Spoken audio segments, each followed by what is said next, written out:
Welcome to Environmental Fridays. It is Personal, Season 2. You can learn more about our topics and speakers by joining our Environmental Fridays Facebook group. This series is brought to you by Best Early, the Benton Spirit Community Newspaper, Andrews University Community Engagement Council, GC Scored, Every Piece Matters. Introducing your host, Dr. Desmond Hartwell Murray. This week on Environmental Fridays, we'll be hearing from Joseph Falkinham. Welcome again to Environmental Fridays. It is personal. This is Season 2 of Environmental Fridays. And we have some new people here with us today. So Joe, you have helped to expand our audience. Thank you. Oh, you're welcome. Yes, people are interested in your topic. So we want to encourage everyone online to visit our website where you'll find more information, www.theenvironmentalfridays.com. And one of the new things that I'm doing is giving a little bit of environmental news. And so today, Friday, actually happens to be called Friday, April 29th. It happens to be the day of remembrance for all victims of chemical warfare. So I have a little video that we could take a look at.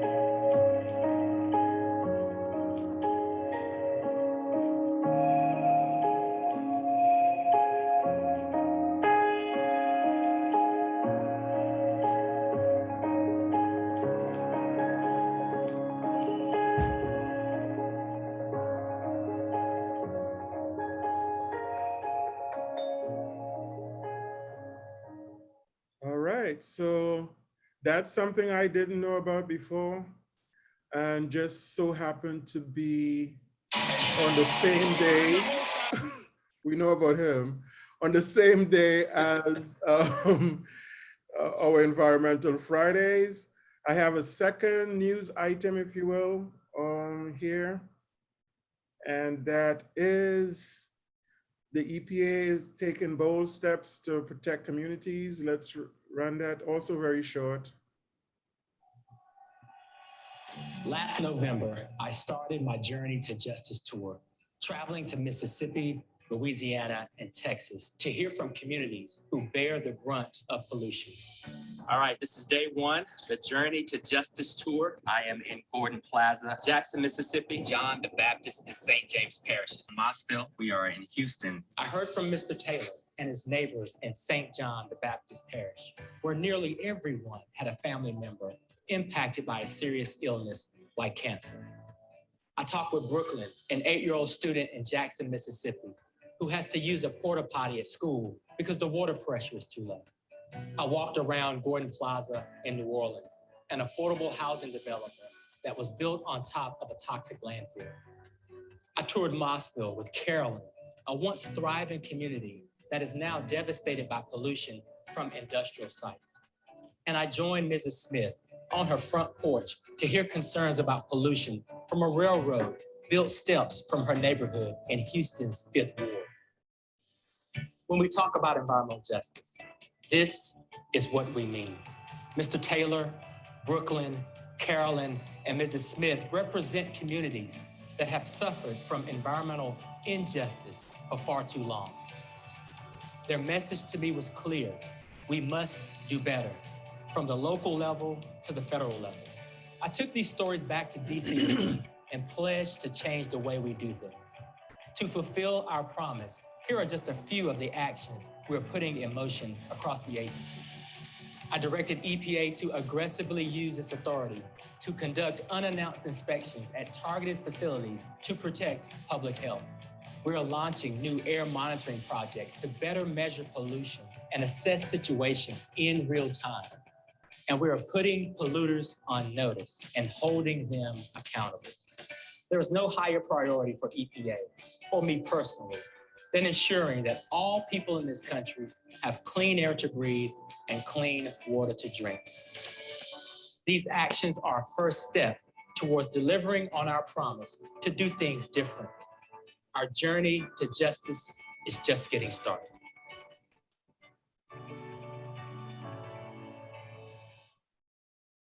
So that was Michael Regan.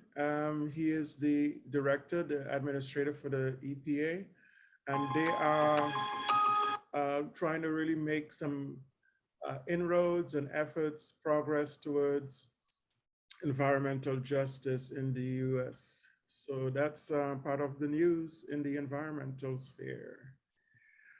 Coming up next week, we will have a speaker from University of Michigan, Susan Wolford-White, a friend of mine.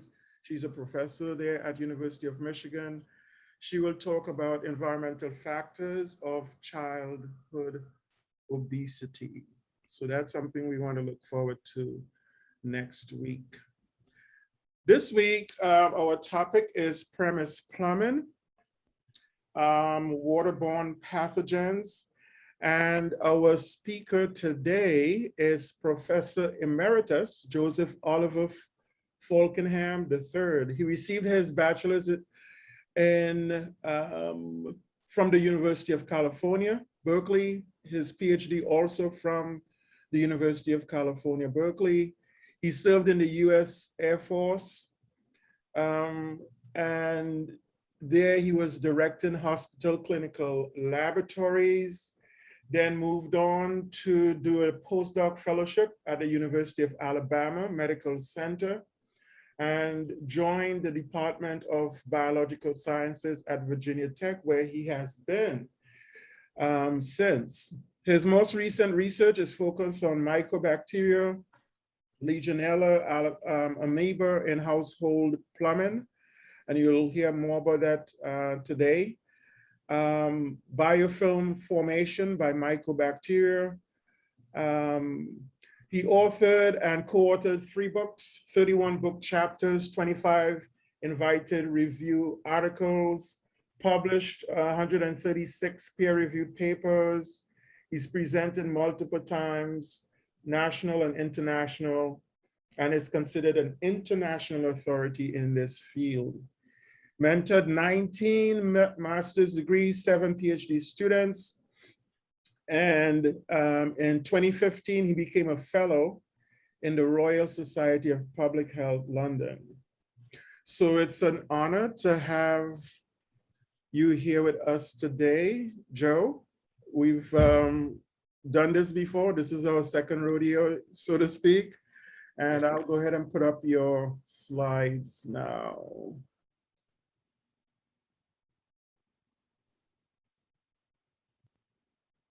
Get to your slides. Here we go. Start.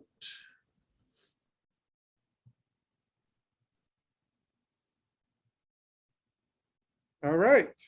All right. Yes. Desmond, thank you so very much. And I'm delighted to see everyone here this morning on my screen and little postage stamp size pictures in the front. At any time, if a question comes up, I know we'll have time at the end, but also you can break in and ask questions. Now, the first thing I want to do is to relate what Desmond showed before about EPA's and the director's new emphasis on environmental regulation. We heard a couple of weeks ago, Lisa Jordan from Tulane University. That's right. And her focus in that presentation was on the Mississippi River between Baton Rouge and New Orleans. Mm-hmm. Well, there is a lot of chemical pollution there, but also that's a very high area of mycobacterial disease, and I'll talk more about that as we go on. This is a lung disease, very much like tuberculosis in its presentation, but caused not by Mycobacterium tuberculosis, which is transmitted from person to person and is highly infectious, but of environmental organisms. And one of their habitats is literally the Mississippi Delta. Wow. They love swamps and dark colored water that's filled with things that they grow on. Mhm. So I've been following, since I learned about Lisa from the earlier program, I've been following their work because what they do can help guide what we do in my lab. Okay. Second of all, I just want to comment about the Environmental Protection Agency. I work with people at the EPA all the time because one of their directions of research is waterborne pathogens, organisms in drinking water that cause disease. And I have the utmost respect for agency workers because they not only look at regulatory issues and promulgate regulations, but they also do research. And in order to get promoted and have more responsibility, you have to do research. But it says Desmond and I know many of you and Lisa and others, you have to balance research time with teaching time, with service time and other things. And the EPA, along with the FDA and other federal agencies, their employees do wear literally two hats all the time. And I admire their ability to go back and forth. And I can think of no higher calling for any of you who are younger to go to work in the federal agencies. You don't always have to work in Washington, D.C. You can work in lovely places. Although I'm still waiting for the EPA to have a laboratory in the U.S. Virgin Islands where I could go and work. But let's talk about waterborne pathogens now. Desmond, if I could have the next slide. We are seeing nowadays in the United States an increasing frequency of waterborne pathogen infections. And that's due to a number of different things that I've listed here. We are getting an aging and older population. In 2025, about a quarter of us in the United States are going to be over 60 years old. We are more susceptible to infection. We also have people with cancer, speaking of the previous talk by Lisa Jordan, due to cancer. In addition, as I'll jump down to the lower one, we have immunodeficiency due to chemotherapy. If you watch television, which I tend to do, many of the ads are for new agents to treat cancer or other diseases. And now the ads are required to tell you about the bad side of those agents. Many of those drugs, unfortunately, make you immune sensitive, your immune system not work as well, so you're more sensitive to these pathogens that are in drinking water. Finally, of course, we had something that was really a major concern from around 1980 to 2000, and that was HIV infection.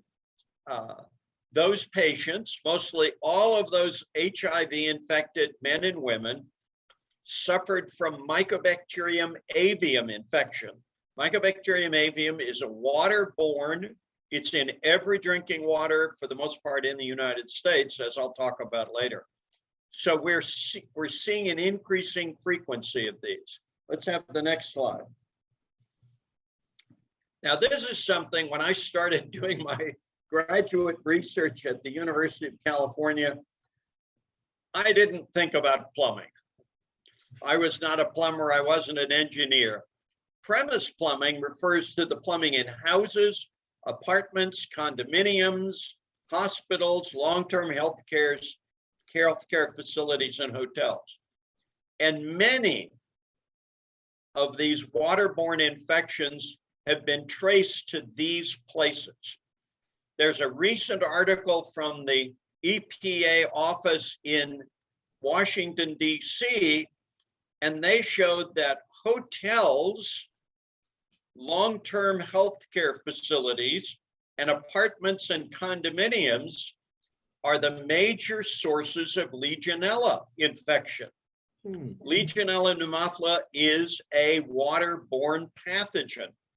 A lot of the earlier work was focused on cooling towers and aerosols from cooling towers, but now, particularly I think because of regulations about disinfection of cooling towers, we now find them in apartments and condominiums, long-term healthcare facilities, and hotels.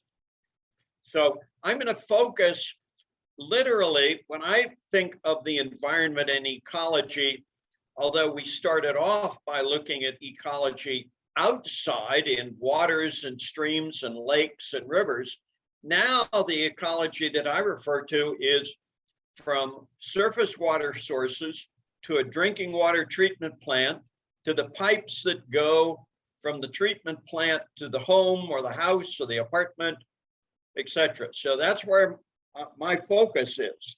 So let's go on and talk about the characteristics in the next slide of premise plumbing. Again, to remind you, premise plumbing is in our homes. I'm in a building here at the University of Virginia Tech. We have premise plumbing. Now, premise plumbing has a high surface to volume ratio. The pipes are not the great big 8 to 12 inch distribution pipes we have underneath our roads, but they're pretty small. They may be 3/4 or ½ inch or even 1/4 inch in diameter. And so they have a very high surface to volume ratio. That means that there's a lot of surface area for a microorganism to attach and adhere. And most of the organisms that I'm going to talk about love to adhere to surfaces where they grow. Adhering to surfaces is very important because you don't get washed out.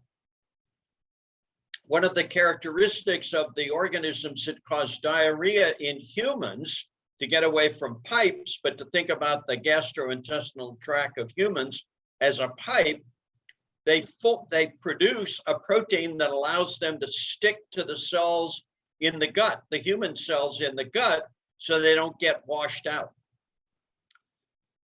Premise plumbing is made up of a variety of different materials and surfaces: copper pipes, plastic pipes, galvanized pipes, stainless steel pipes. Depending upon the age of the house, you may only have plastic pipe. Older homes have galvanized pipe and a variety of others. Some buildings, big office buildings, particularly tall condominiums in Florida, New York, apartments in Florida and New York and other big cities, and certainly hospitals recirculate hot water. That's so that you're not losing a lot of water waiting for the water to get to your shower, because unfortunately your dorm room is the furthest way away from the heater in the building. So they recirculate the water. Now you will learn from me that recirculating water is awful, because the warm water stays, the water in the building stays warm all the time, and microorganisms grow when it gets warmer. Many of the pathogens that I'm going to talk about love to grow at 37 degrees centigrade, 98.6, the temperature of our bodies. In our homes, there's periodic heating and cooling. This morning, before my wife and I went to work, we both took showers, so we heated up the water and the water pipes in the house. And so while we're gone, the microorganisms are essentially having a party. It's nice and warm. They can replicate. And of course, as you would think logically, and it would be correct, the more organisms there are, the more chance there is of infection. Now, also, the water is not flowing through the pipes in our house. It's stagnating because the organisms are growing, they're using oxygen, and pretty soon the oxygen level falls. Well, these waterborne pathogens can grow in stagnant water, water of low oxygen content. Finally, drinking water has a low organic matter content. That's part of what goes on in water treatment. Organic matter is removed from the water, so we get relatively nice, clear, clean water. So these organisms grow at low organic concentrations. Now, let me just mention one or two things before we go on to the next slide, and that is the organisms I'm talking about are from nature. They are in rivers and streams. So when we treat water, we're treating water with these pathogens. And so they're already adapted to living in the wild environment. So if they live in a stream, it pays for them to stick to surfaces so they don't get washed out, because the stream may be actually pretty good. Of course, there are different materials and surfaces. There are different rocks, there are different plants. They don't get recirculation, but they do get periodic heating and cooling. In estuaries and the coastal regions along Interstate 95 on my way from Blacksburg, before it gets really, really cold. And for me, I should define the fact that for me, any temperature less than 75 degrees Fahrenheit is cold. I'm a California boy. 75 and below is really cold. That's right. So I try to go to Florida. That's why I'm an emeritus professor. So I'm not teaching in the fall. But when I go down there, I go through lots of brown water swamps. They're acidic. There's water on both sides of Interstate 95, and it has about 1 million mycobacteria per milliliter. And other organisms as well, not just my mycobacteria that I focus on. And we were at my colleague, Bruce Parker, and I were at the Dismal Swamp near coastal Virginia. We measured the temperature on a sunny summer day. The temperature was 42 degrees centigrade because the water is dark colored, so it absorbs infrared light and gets nice and warm. Now it's starting to warm up now, but these organisms adapt to different temperatures. Along the coastal swamps, the water doesn't move much, it doesn't get aerated, so it has relatively low oxygen. So these organisms were already adapted to stagnant water, and some of the waters have low organic matter content and high. So one of the things that my research is now turning on is what kind of mechanisms are there to allow an organism, a microorganism, to adapt. They can't put on a coat to stay warm. So what do they do under all these different conditions? So I talk about these organisms in water as colonists, not contaminants. E. coli is a contaminant of our drinking water because it comes from human and animal fecal material. The organisms I'm going to talk about today are all colonists. They were already in the water. And as you will gather from, let's have the next slide, Desmond. We have provided via premise plumbing an ideal habitat for these organisms. The pipe material. Copper is inhibitory. It usually has the lowest number of organisms on its surface. But iron, and we have lots of iron pipes, steel, stainless steel, galvanized, and other. Iron stimulates most of these. Now, OPPPS stands for opportunistic premise plumbing pathogens. I don't really like these short abbreviated things, but I could get tripped up too many times talking about these. So I talk about the ops. We found that zinc, a metal that's present in drinking water, it's a component of galvanized steel pipes, those ones with kind of a crinkly surface on them. And it has an uneven surface. That's one where we have huge numbers of microorganisms. In pipes, in houses, the disinfectant, which is most commonly chlorine, used in the United States, or a variant of that, chloramine, the amount of disinfectant falls. Here in Blacksburg, much of our water comes from wells, and periodically those wells are contaminated. And so at the treatment plant, they up the concentration of chlorine. And when I turn on the warm water in the morning to shave, I can smell the chlorine in the water. Now, the problem is you can't add enough chlorine to kill the organisms, because you and I wouldn't drink the water. Now, what is very surprising is that these drinking water pathogens are generally all resistant to chlorine. So when we chlorinate systems, we kill off everything else. We can kill off E. coli in drinking water very easily with 1 part per million chlorine. By contrast, some of our mycobacteria are 1,000 times more resistant to chlorine than E. coli. So that means even though a drinking water system will not have any E. coli or Salmonella or Shigella, its relatives, all the chlorine does is kill away any of the competitors for Mycobacteria, Pseudomonas, Legionella, and others. Pipe materials corrode. Well, that means an irregular surface, so that's a better place for organisms to hide. We've heard a big story about the loss of corrosion control in Flint, Michigan.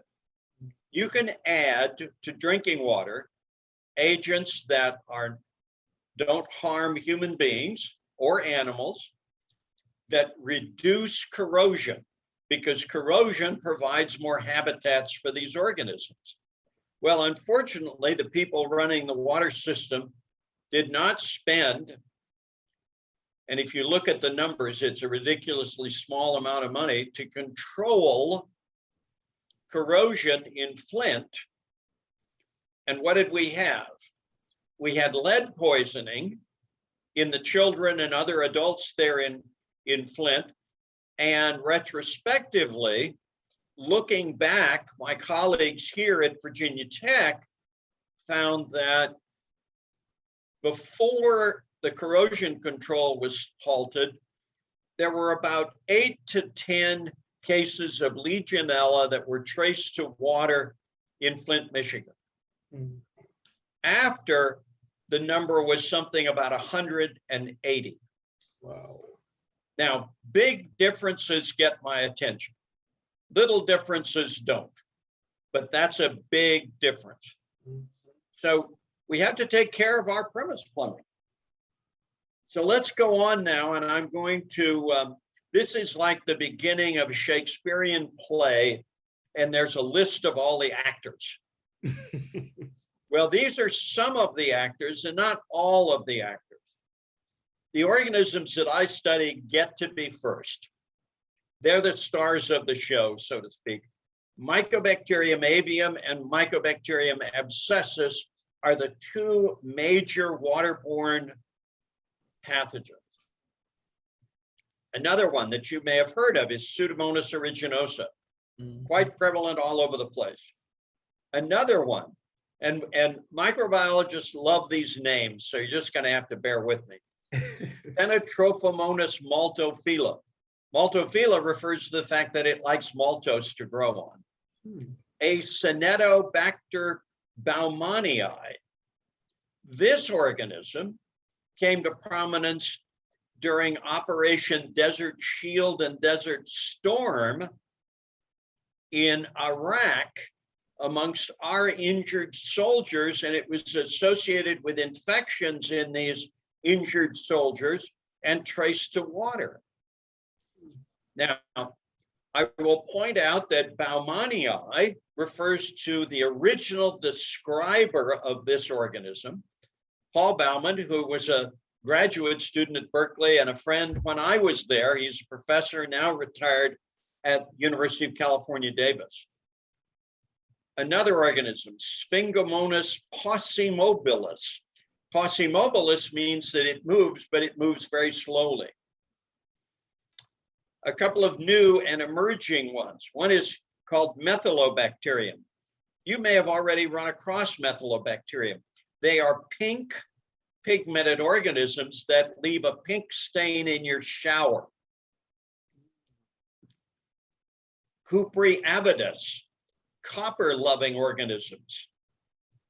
These have been implicated in an outbreak of infection in a big pediatric hospital in Scotland. And finally on this list is Legionella pneumophila. So let's move on. I am keeping track of time, Desmond. All right, sounds good. Now, what are the characteristics of these organisms? They share a bunch of characteristics that literally, I think, directs their residence in our plumbing. The cells are relatively impermeable. That means that chlorine doesn't get in to kill them.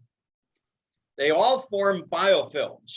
Biofilms consist of microbial cells and extracellular slime on pipe surfaces. The organisms adhere and start growing and make slime. The slime can be based on sugar molecules, polysaccharide. It can be based on lipid, fatty acids. It can be based on proteins. And so you have cells growing in a layer, and the layer can be relatively thick, and that layer is impermeable as well with cells in it. The cells grow at low organic carbon levels. We've just discovered that from actually studies of the organisms, our mycobacteria are desiccation resistant. Now, if you start relating that to the natural environment, if you have an organism that's in a stream or a lake, we all know now, we've seen pictures of Lake Mead in Arizona. Lake Mead used to be full. It's no longer full. There are several of the water intakes in the dam, Boulder Dam, that can't be used now because they're above the water level. Well, organisms in the wild have to be able to survive desiccation because water levels can rise and fall. They grow under reduced oxygen levels because of stagnation. The water doesn't move. They grow over a wide temperature range. They get aerosolized. They can be put into the air from the water. Mm-hmm. They also grow in amoeba and protozoa. Amoeba and protozoa live on literally biofilms, on leaves, on pipes, on rocks, and they graze on microorganisms. They suck up microorganisms and grow in them and kill them for nutrient. Well, these organisms actually grow in the amoeba and literally make the amoeba quite sick. All of these you'll see, in thinking about it, make these ideal organisms for our plumbing.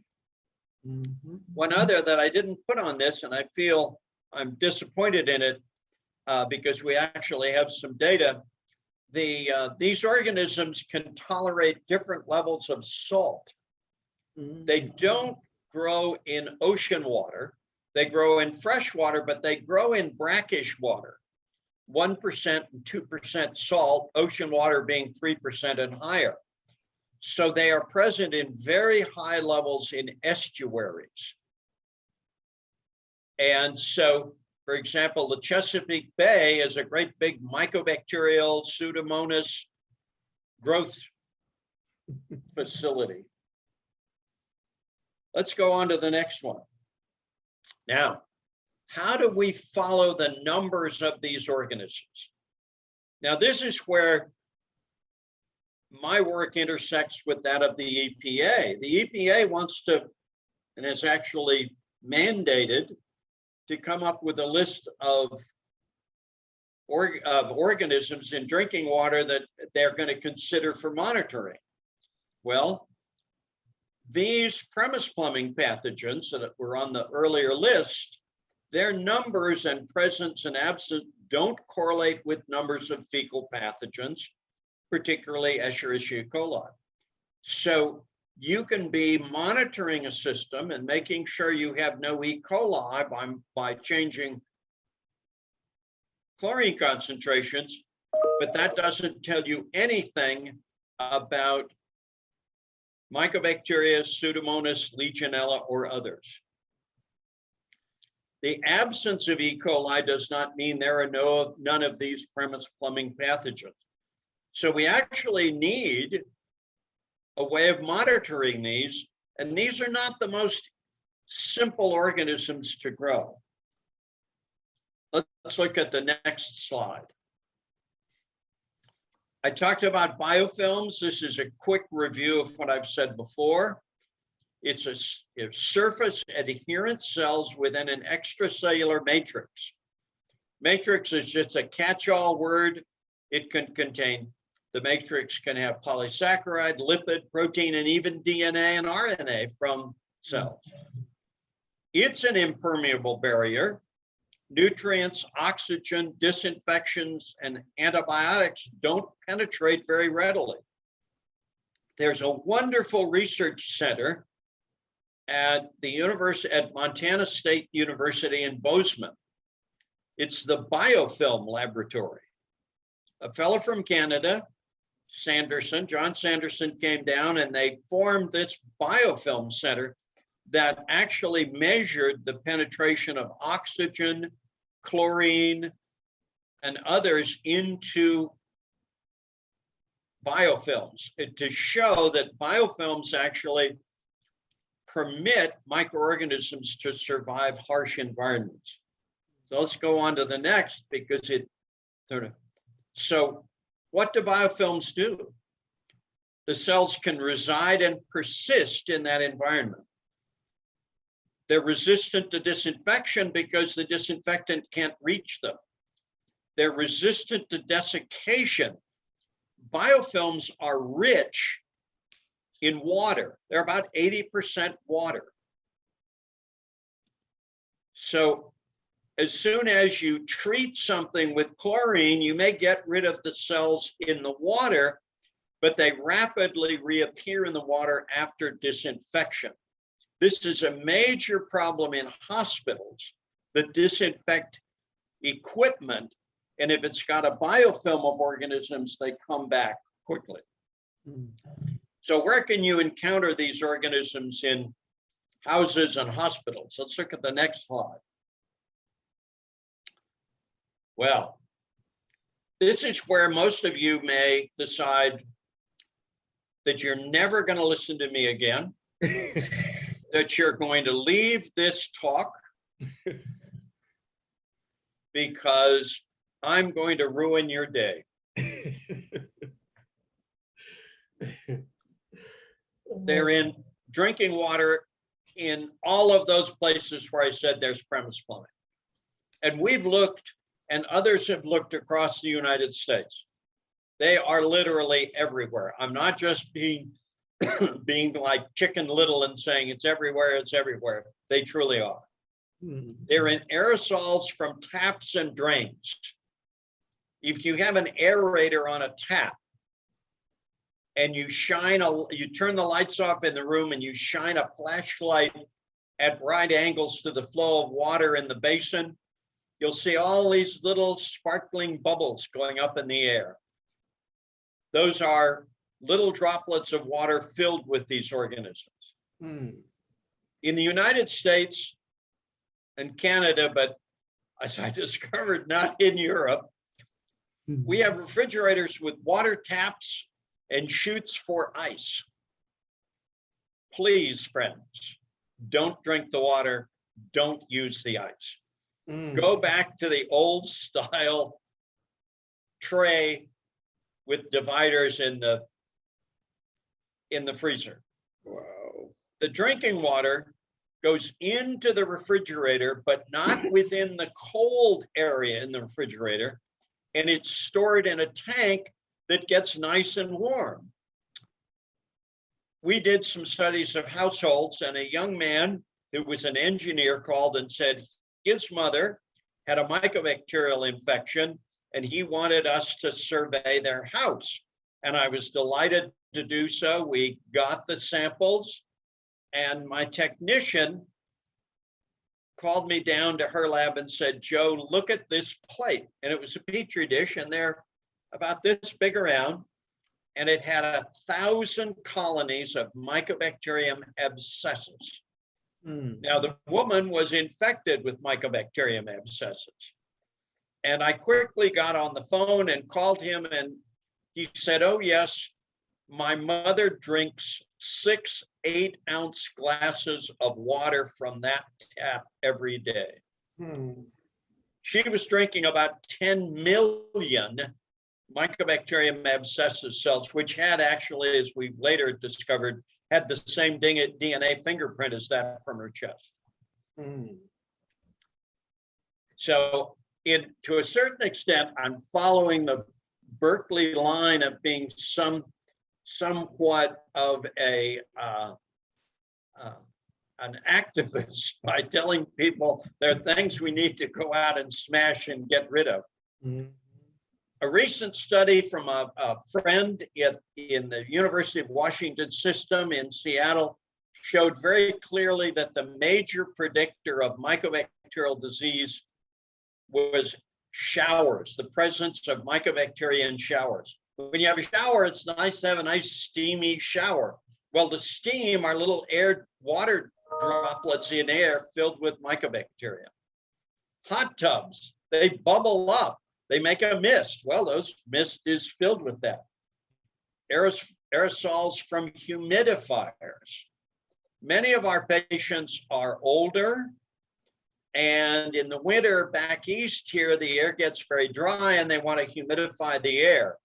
Well, there's a type of humidifier called an ultrasonic, and it generates an aerosol by vibration of a little disc. They're very good at putting moisture in the air, but they're also very good at putting mycobacteria into the air and other pathogens. Air conditioning, dust from soils, particularly potting soils. These environmental organisms not only are in drinking water, but they're in normal soils. The soils that are particularly rich in these organisms are swampy soils. There's lots of stuff to grow on. And so when you go to the store and you buy a bag of potting soil because you love to have plants in the house, that potting soil has millions of these waterborne pathogens. Let's go on as I'm ruining your day. How do you get these infections? Well, you can swallow tap water. And this is not unusual in an older group of individuals, and remember, there's a substantial proportion of us who are older, you might have gastric reflux. And so you swallow the tap water, but some of it may come up and be inhaled into the lungs where it inoculates you and the organisms start growing. You can add ice to drinks.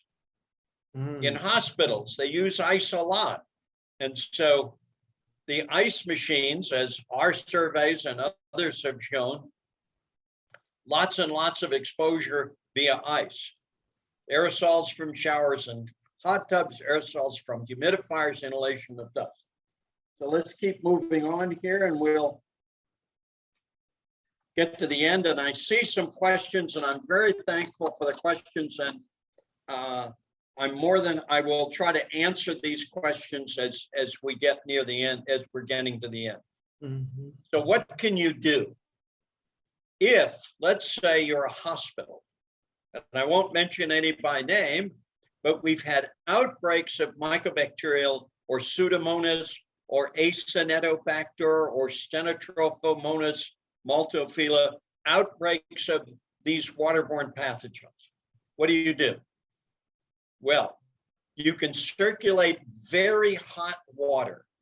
70 degrees centigrade will kill these organisms. And so you circulate hot water through the system. Another used to circulate very high levels of chlorine. In both of these cases, even though you have patients in the hospital, nobody can use the water. Mm. The people in the hospital, the engineers will come through and open the taps because they have to make sure that the hot water gets everywhere. If you have a dead end, let's say you have a ward in a hospital and it's not being used, that's an area where where all of these waterborne pathogens can grow. We have a group of patients outside of Philadelphia who have mycobacterial infections. They live in big houses and there are portions of those houses that are not occupied anymore. The children have grown up and moved away. Mom and dad may still live in the same house, but gosh, they haven't used that bedroom unless the kids come once a year during the summer or something like that. The big problem we have in buildings, including our own homes, is removing the biofilm. How do you remove the biofilm? It's stuck on that surface. You can't use kind of a test tube brush and run it all the way through. So that stays, and if that stays, the organisms may have survived the treatment and now grow again. One of our solutions for medical equipment is a combination of an enzyme detergent with a disinfectant. The detergent can be something as simple as one of the ones we use for washing dishes at home. That loosens up the biofilm and makes the cells in the biofilm susceptible to disinfectants. You can also develop antimicrobial surfaces. With a colleague here at Virginia Tech in chemical engineering, we have some antimicrobial surfaces. Microorganisms touch the surface and die. We're looking now at the mechanism of this, but his surfaces kill microorganisms, they kill COVID, they kill a variety of things, whole variety of microorganisms. So we may be seeing now coating of pipe surfaces and thinking about surfaces. My grandson is a physician in training. He's a resident in the University of Oklahoma Medical Center. And after he sees a patient, nowadays everything is electronic. So he puts his finger, as I'm pointing, on a screen to say what he's done. Mm. Now, he may have seen a patient with a staph infection. What happens if there's still some staph on his finger or on his glove? Well, it's on the screen. So my colleague, William Ducker has made transparent antimicrobial surfaces.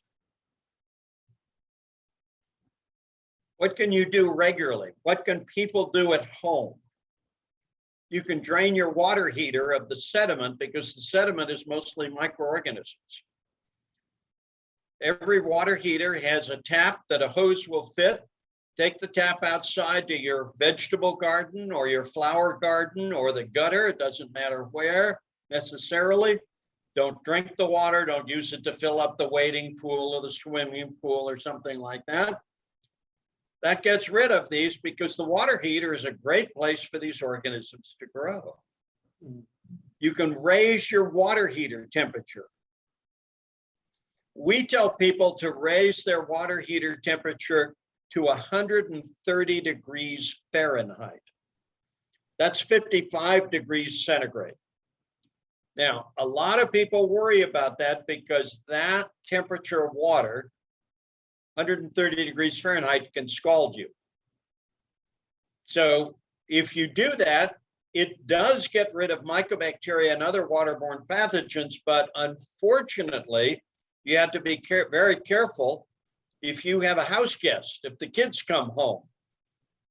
If you're like we are and our grandchildren come, we have to be very careful about the water. You can flush.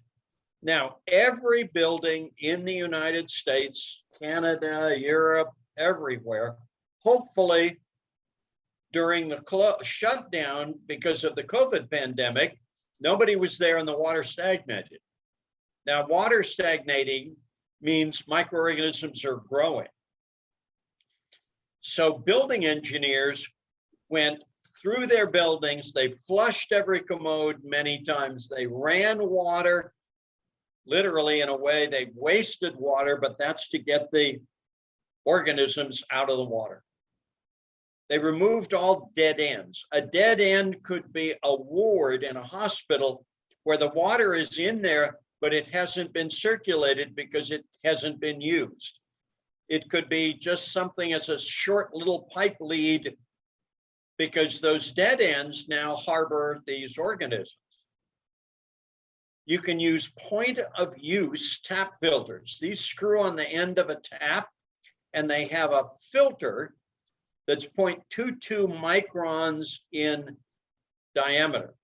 That prevents microbial cells from going through because they're about 1 micrometer in size. They don't keep out viruses, but they do keep out bacteria. The word filter is a real difficult word because you have to make sure that the pore size of the filter is small enough to prevent microorganisms from growing through. In 1999, showing again how good our federal agencies are, they tested a granular activated charcoal filter. Now, these are used to remove chlorine and metals from drinking water and organic matter that impart bad tastes. But the pores in the granular activated charcoal filters are not small enough to prevent the passage of bacteria. Unfortunately, because those filters inactivate the chlorine, collect metals and organic material, organisms can grow in those filters. So you have to be very careful about the word filter. It doesn't mean that it prevents everything from going through. You can take a shower head from home. You can unscrew it and submerge it in Clorox or 1/10 strength Clorox, put it in a bucket, put the shower head in there, leave it in for 30 minutes, and you'll kill all of these organisms. You can remove aerosol generators from taps. These little aerators that make the water flow kind of softly, they generate aerosols. Also, a colleague of mine at the University of Virginia, just up the road, had an outbreak of Acinetobacter infections.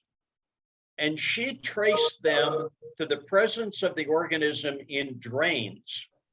Now, my thinking before she told me about this was drains are downstream. I'm not worried about drains. But if you have a water flow from the tap that goes into the drain, it aerates, and it aerates the organisms in the drain on the biofilms on the wall. So there are things to use. And I have actually, if you want and send me an email, I'll be happy to send anybody my remedial measures to get rid of these organisms. It's aimed at the mycobacteria, but it'll work for the rest. Let's have the last slide. or the next slide. Yeah, here we are. That's fine. Now, I had a question about green buildings and hospitals and worries. Well, I will tell you up front, I am not a fan of green buildings. What do green buildings have? They have water, they have lower water heater temperatures.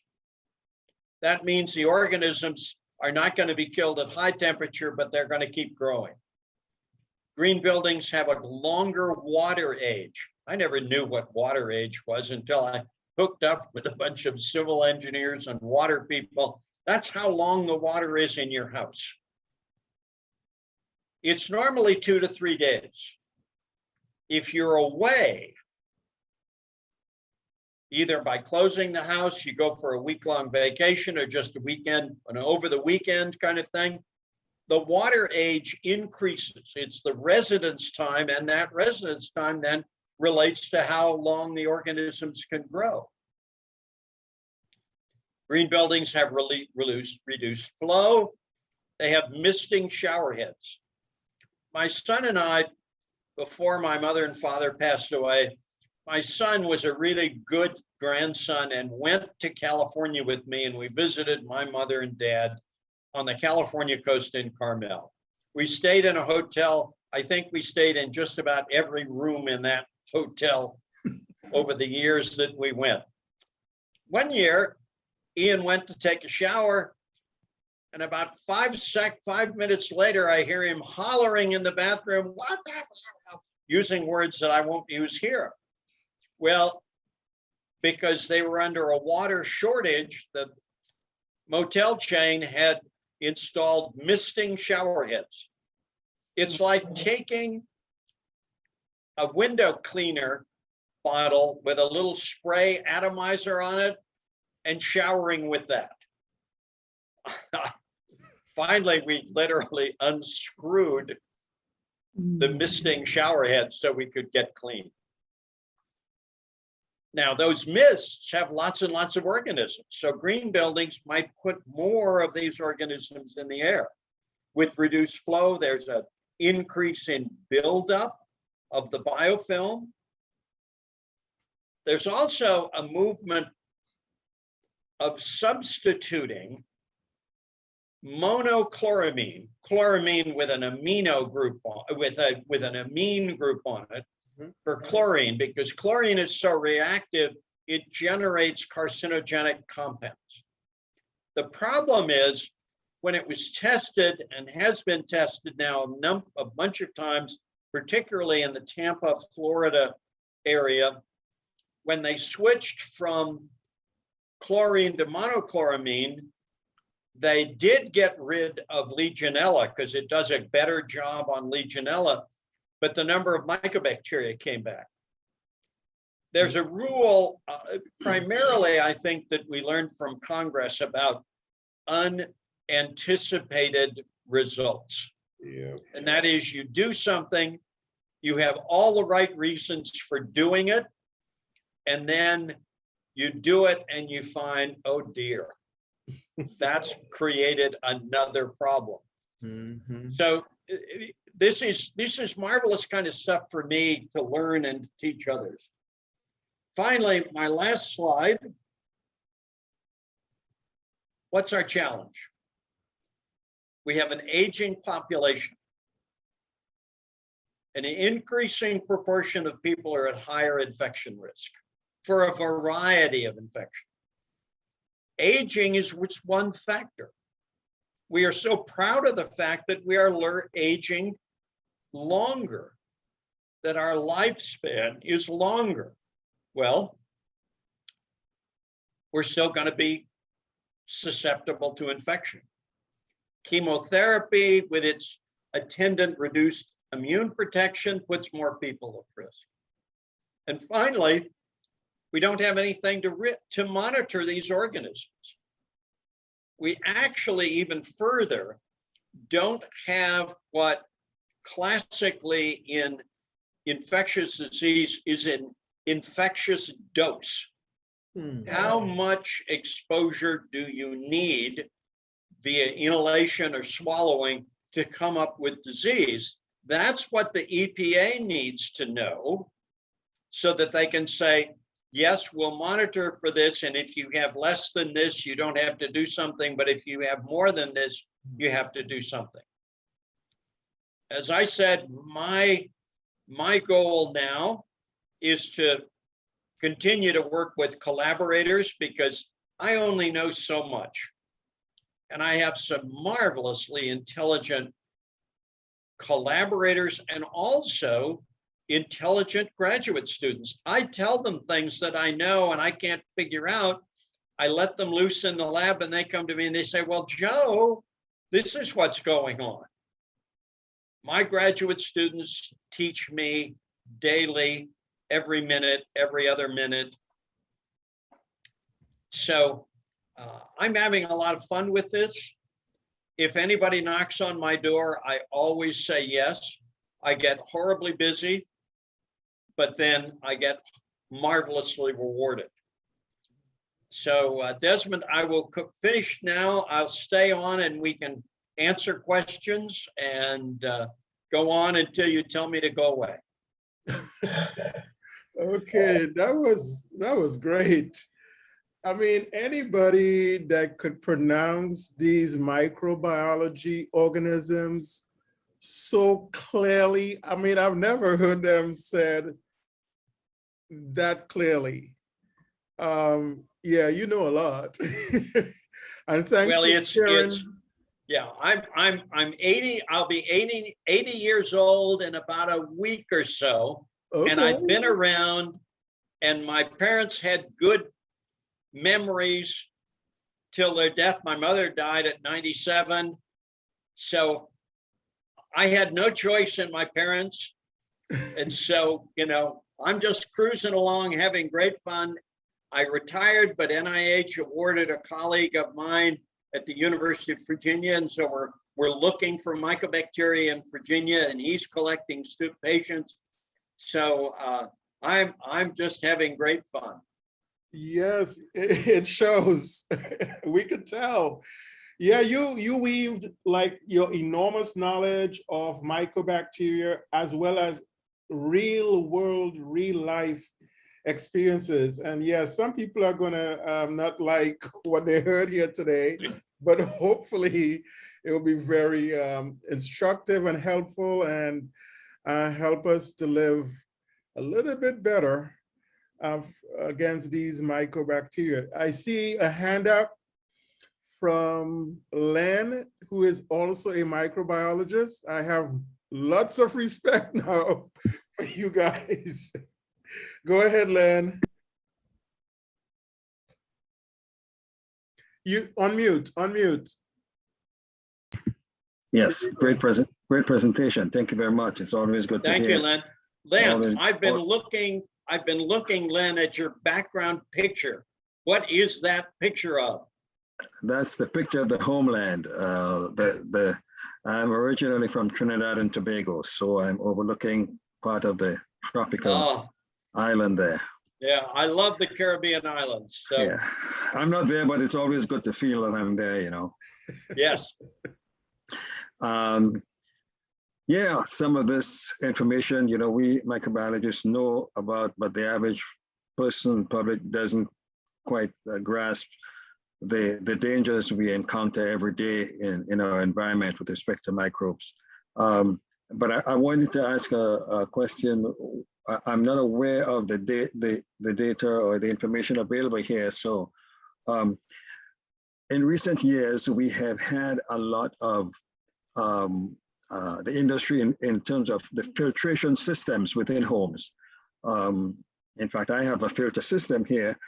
You know, there's a system where the water flows through carbon and there's a salt concentration that cleans the filters every day, so to speak. Do you know anything or is there any information about the likely microbial infection in these filtration systems? There is some data. I think you're describing the water filtration systems you can buy and have installed in the home, and they rely upon reverse osmosis. That's correct. Yeah. Well, the problem that we've seen in the literature is that the reverse osmosis systems, even though their pore size is small enough to exclude bacteria, they operate under pressure and they can leak. And so microorganisms can get through. So that's been a concern. And so my suggestion is, in terms of treating water if it tastes badly and wanting to make sure that it's microbiologically safe, is to do two things. One is to use a granular activated charcoal filter, which gets rid of chlorine and the metals and other things that impart bad taste, and then pass it through a 0.2 micrometer pore size filter. And so you put two filters on top of each other. The granular activated charcoal goes first, and then the filter, the microbiological filter, goes second, and that will keep those out. Okay. Yeah, most of these systems are not designed with the microbiological filter. They just have the charcoal system, which is supposed to eliminate not only odors but also chemicals. Any lead and copper and other chemical substances. And then the charcoal is cleaned on a daily basis by putting a high concentration of salt water through it in a cycle. Yeah. Yeah, so those do a good job of removing those metals, but they're not, the literature has papers showing pathogenic bacteria getting through those filters, including E. coli. Okay. Thank you. Oh, you're welcome, Len. Dawn, you've got a question? You could unmute. Yes, I've worked a lot with Schmutzdeck-based systems. I know sometimes they're used commercially as roughing filters, and then the later chlorination and stuff will probably take care of most of this, or the other treatment methods, ozonation, things like that. But they're also used for intermittent slow sand filtration-based systems in developing countries for home filtration. Do you know of any studies that have looked at these kind of OPPPs getting through that type of filter system? I know they've proven effective with E. coli and a lot of bacterial infections that we see a lot in developing countries, but this bunch sounds like might be a problem, because the premise of a Schmutzdeck is that you encourage a biofilm and that the organisms which tend to grow in that biofilm will trap and eat the pathogens that we most commonly look for, which are the E. coli's and the Giardia cysts and the things like that. And as far as we can test, they produce very clean water, but as you've noted, it's hard to test the things that you're looking at. So do you know of any research where that analysis has been done? Dawn, thank you for that question. That I am unaware of any reports where those systems have been assayed for their ability to remove these opportunistic pathogens. And it's simply because they're worried mostly about gastrointestinal disease and not other infections. So, and they may not have the facilities to do that. So this is where I need to look around and see if we can find some of these systems and get some money from USAID that supports this kind of work, or the Fogarty Center at NIH, which would allow us to get samples and then measure all of our little cluster of friends that are so hard to pronounce. But we can certainly do that and find out and look at the behavior of these premise pathogens in those systems. Dawn, you're good? Dawn? Desmond, if you can put him in touch with Peter Wampler, because this would be a great add-on to Peter's research. Okay, we'll do that. Because Okay, thank you. Peter's got a lot of the background stuff on those biosand filters and the connections to do that kind of research. Okay, all right, sounds good. There is a question in the chat from M. DeLaser. I think he's having, or she is, they're having some audio issues, so I'll read it. Are there any efforts to exempt hospitals from the LEED, L-E-E-D, requirement for the low flow taps yet?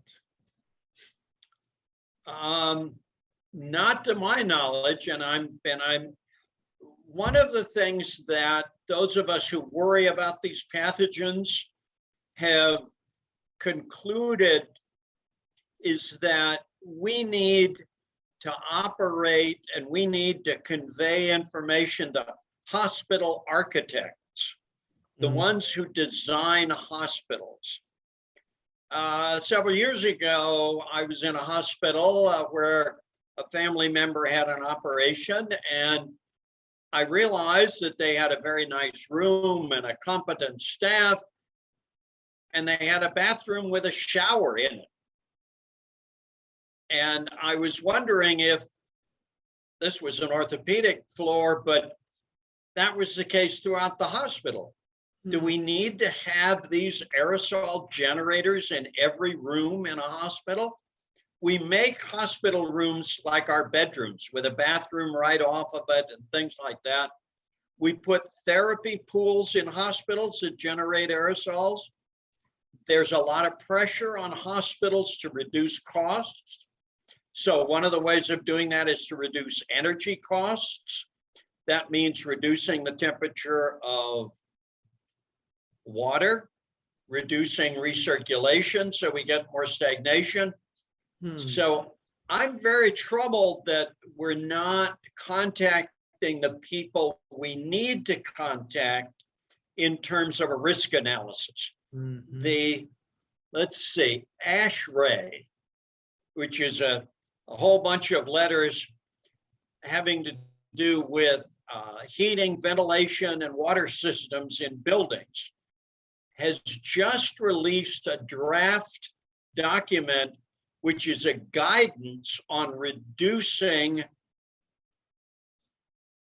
health hazards in hospitals. And the focus is primarily on microorganisms. And that draft document is just out. There's an earlier draft document on Legionella, which is being widely followed. And I hope this newer version having to do with not only Legionella, but other organisms will have the same effect in raising the awareness of hospital architects, hospital engineers, hospital plumbing engineers of these kinds of hazards. I have been particularly concerned with the fact that in hospitals, many of these waterborne infections are found in areas that are unique in hospitals. For example, intensive care units, ICUs, where you have people immediately after operations being looked after. Neonatal intensive care units. Neonates are little bitty babies. They are being aerated, they're being this, that, and the other thing. And both individuals in those areas are very susceptible, and that's where we find these waterborne infections. I'm thinking of actually suggesting, and I'm doing it here, but this would, to the engineers, of actually isolating the water system of the ICU or the neonatal intensive care unit such that literally that water is almost sterile. That it has its own water supply that is treated and then filtered, and aerosol generators are not there. All kinds of measures are taken just within that place, because many people in hospitals are not going to be unusually susceptible to infection caused by these organisms. So you don't have to do the whole hospital. I've told our mycobacterial patients, you put a filter, and you can buy them, shower head filter. So when you take a shower, you're not getting an aerosol of mycobacteria or Pseudomonas or other organisms. And then I tell them that will be your shower. If you have another shower, your husband, your children, everybody else can use that one because they're not susceptible.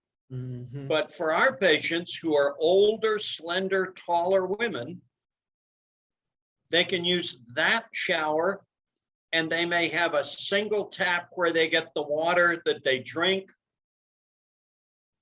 So you can make behavioral changes to do the same that I'm suggesting in hospitals, and that is isolate yourselves from some of those things. So what about the refrigerator manufacturers? That's another,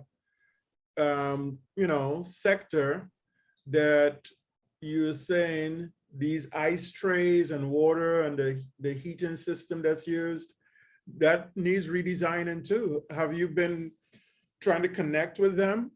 No, I haven't. We have had a lot of interest from the manufacturers of ice machines that are used in hospitals. Okay. Because there's a straight line of liability. And we do make decisions in the United States based on liability and legal cases. Yep. So yes, you could do that. You could do the low-tech method, and the low-tech method is simply ignore that apparatus on the front of the refrigerator and simply make ice cubes with maybe boiled water. Boil the water, pour it in an ice cube tray with its dividers. And I went to one of my medical supply stores or scientific supply store. I went to my local Target and several of the other Kmart kind of stores. And yes, you can still buy ice cube trays. Oh yes, you can. Yes. So those are definitely preferred based on what you told us here today. Yes, you don't have to be totally militant and go to every store that sells refrigerators and go in with an axe and a very large hammer and smash the front of those machines. I do not advise that. You don't need to do that. But do you think the refrigerator manufacturers would take your advice? Because that could stop, this sort of problem. Yeah. I would certainly hope so. Most refrigerators now, with those systems, have either at the top or at the bottom a little screw-in thing that's either red or green. They have an inline filter for that water system. Okay. It's a granular activated system. And when it's red, you should change it. I see. Now, I don't know anybody who changes it. All right. But it can be changed. Okay. But again, that's a granular activated filter. And granular activated filters support the growth of these organisms. So it's not just that the organisms are getting into the water and multiplying in the system, but when they go through that filter, the filter is colonized by lots of those and they get washed off into the water. Now, do they want to put a microbiological filter on? The pores are so small that reduces the flow rate. Okay. So, Dawn, did you have? They're wonderfully convenient. Yes, that's the thing. Dawn, do you have another question or comment that you want to share with us? I'm just thinking, remember last week, last week I was saying a few similar things about working in Haiti and figuring out what solutions work for who. And we touched on, we don't recommend carbon filters because nobody changes them and they wind up being breeding sites. And we touched on segmenting water, that water good enough for most people, go ahead and use it. But if you've got highly vulnerable people, then you want to change and just produce the very high quality water for them. And he's talking about the same things in about as different an environment as you can get. Right. A US hospital versus a Haitian home, but the principles are the same and a lot of the issues are the same. Correct. So it's just personal. Right. Yep. Yep. Yeah, and it gets very personal when with our patients. But if we can prevent them from being patients, and that's where our regulatory agencies and our local water providers, and even, as Desmond has pointed out, the manufacturers of equipment, that's when we can, we really need to intercept before they get infections. Yeah. These infections are exceedingly expensive. It's been estimated that waterborne infections caused by Legionella cost us about $500 million annually. Wow. Infections caused by my mycobacteria, an equal amount of money. And that doesn't count all the rest of those wonderfully fun to pronounce other infections like trophomono, Oh, wow. So now I mention that because I remember a comment from the senior senator and speaker of the US Senate, Everett McKinley Dirksen from Indiana. Okay. And he was talking about money in Washington, D.C., now many years ago. And he said, we find $100,000 here and $100,000 there. Pretty soon we're talking about $1 million and everybody pays attention. And he was being facetious, but he was right. Nowadays, we still have that, but the difference is we have a billion here and a billion there. Right. And I'm not trivializing that. And we are blessed in this country to be able to do that. It's marvelous to see the amount of money that we can literally award to people. But at the same time, how can we award the money in the right places? Right. And that has to do with water monitoring. Right. Well, we could talk about this much longer. I had a question that's out of this world, so to speak. You talked about this versatility of these mycobacteria here, different temperatures they adjust to, they're resistant to disinfectant. Perhaps, maybe, I don't know if you have followed this, they might be the first signs of life in outer space. They have characteristics that would suggest that they could survive in very harsh environments. The mycobacteria are surrounded by a thick lipid membrane, thick layer. They spend a lot of their energy to make that layer. That means they don't make cells very rapidly. The growth rate of mycobacteria is 1 division per day. Oh, wow. That's about the same as human cells. Okay.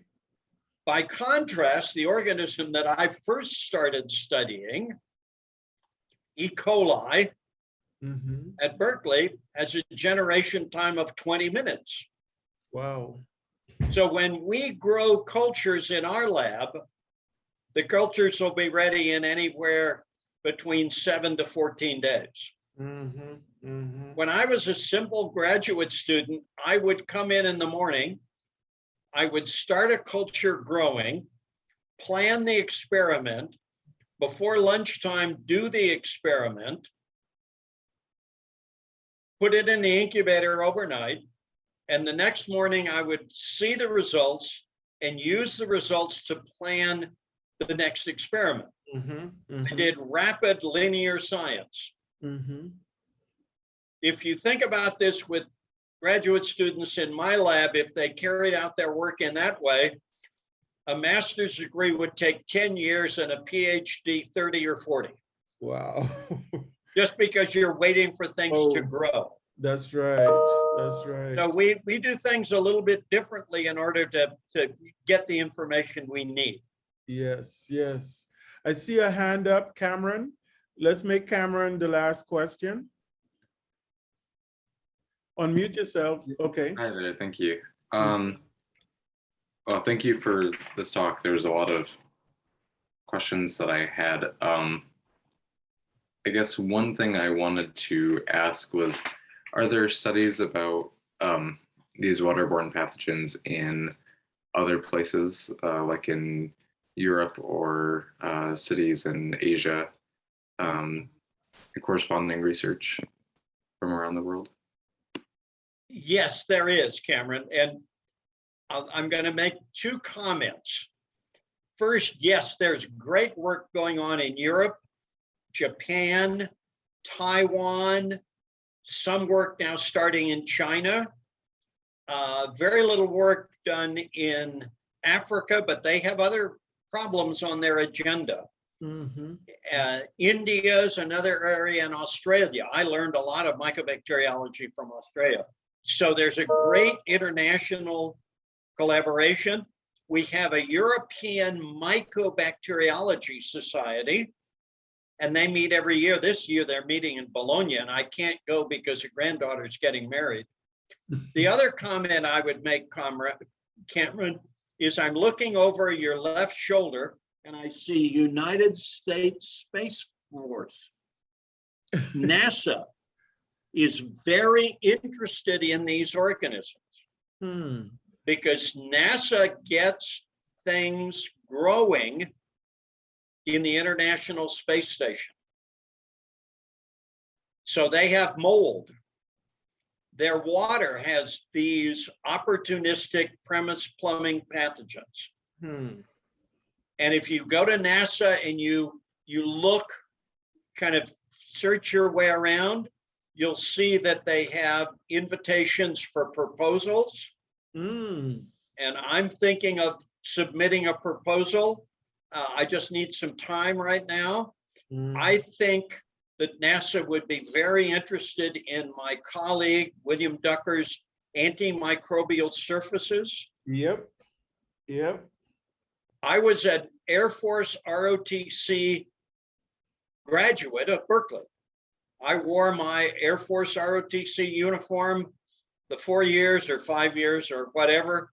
The Air Force gave me a delay from going on active duty.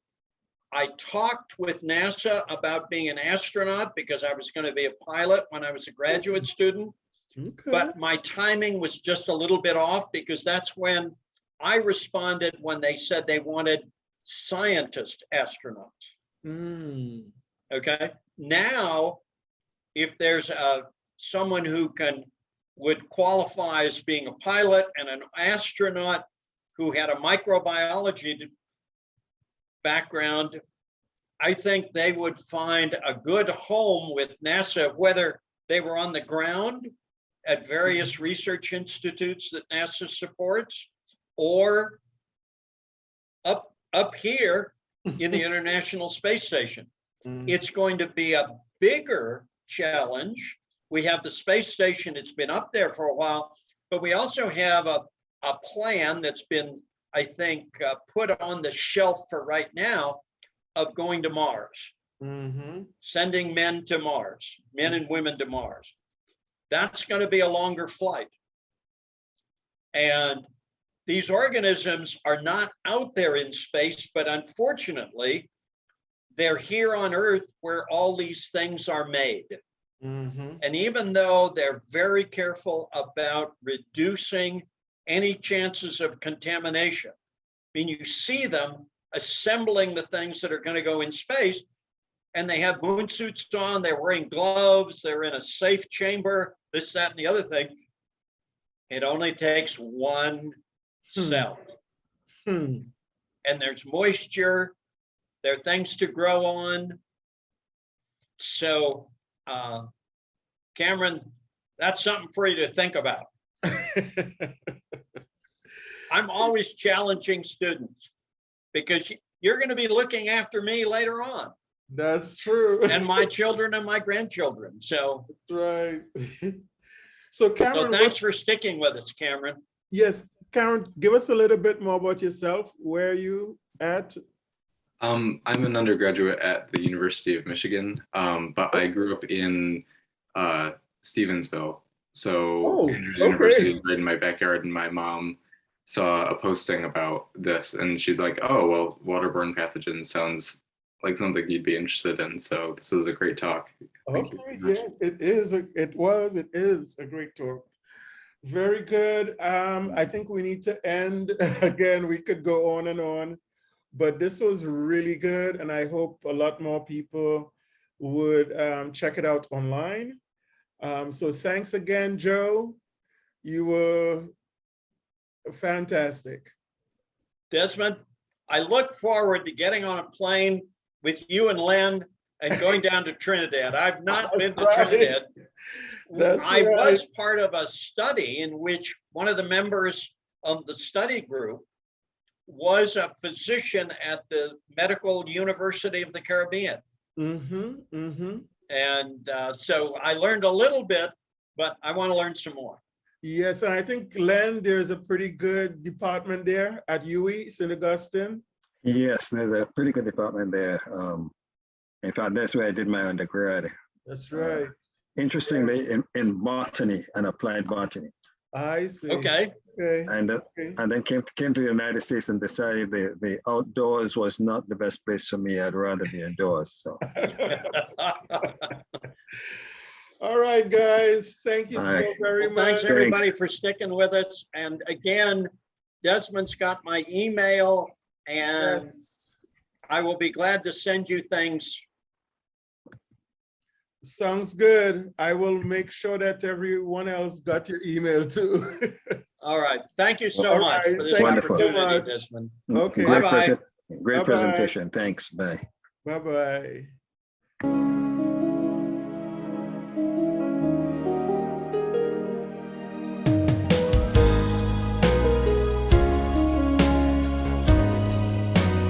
Be sure to visit our website at www.theenvironmentalfridays.com